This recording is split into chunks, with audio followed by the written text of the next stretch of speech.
Envy is best defined, listen to this, as an emotion that occurs when a person lacks another's perceived superior quality or achievement or possession, and either desires it or wishes that the other lacked it. So envy goes even a little bit beyond, in not just the fact that you want what somebody else has, but you almost wish that they did not have it. Isn't that terrible?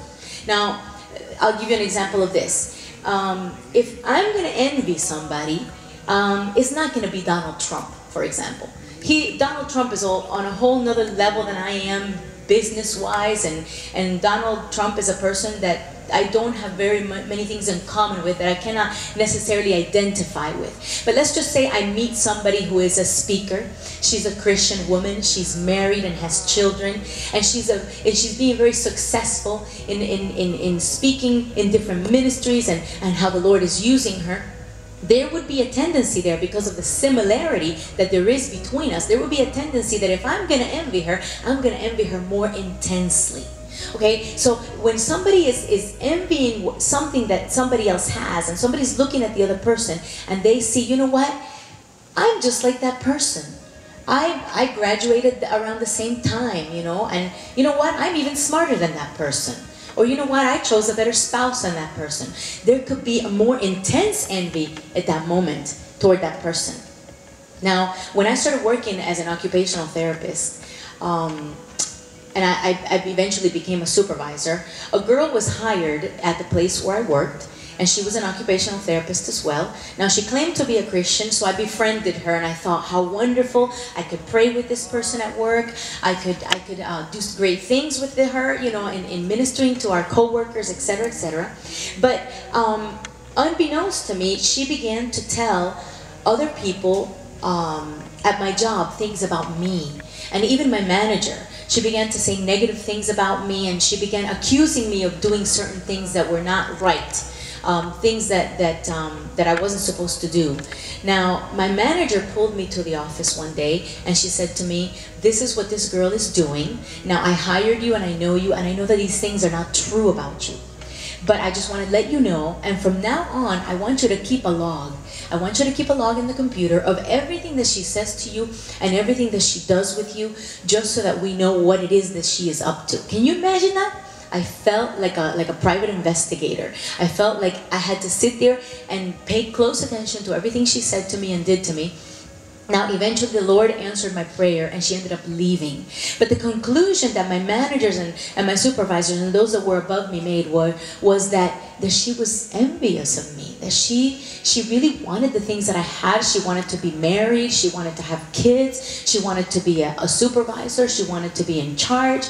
And so she was envious of the things that I had. She was envious of my life. Now, because isn't it true that many people will admit to other sins, but it is so hard to admit to the sin of jealousy. It is so difficult to admit the sin of envy.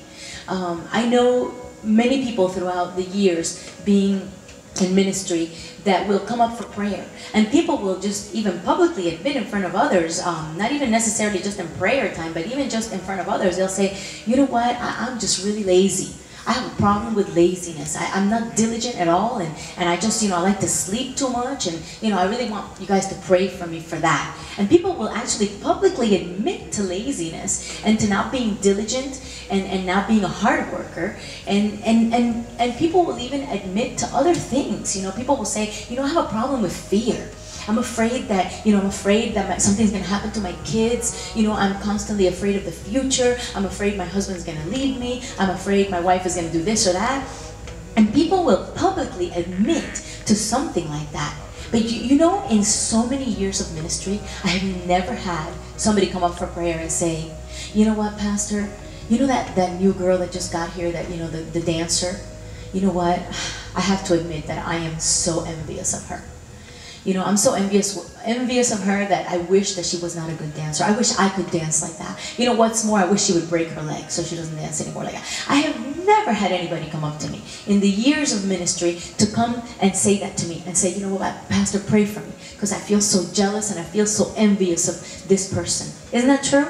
It's so difficult to admit that we would have a problem in this area. We are so concerned about what's happening in other people's lives. We miss all the blessings and all the good things that are happening in our own life. When we're sitting there admiring and wanting and desiring and envying to the point of envying somebody else's children, we forget the blessing that we have in our own children.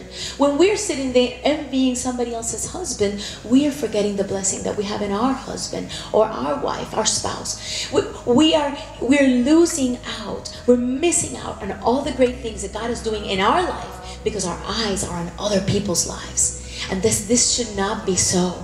The Lord wants us to get our eyes off of what everybody else is doing and to put our eyes and focus on the things that He wants us to do. So I ask you today, what has the Lord called you to do? What is God asking you to do? Where is He taking you? What's the plan for your life? Not for so-and-so's life, not for that person's life, but what is God doing in your life?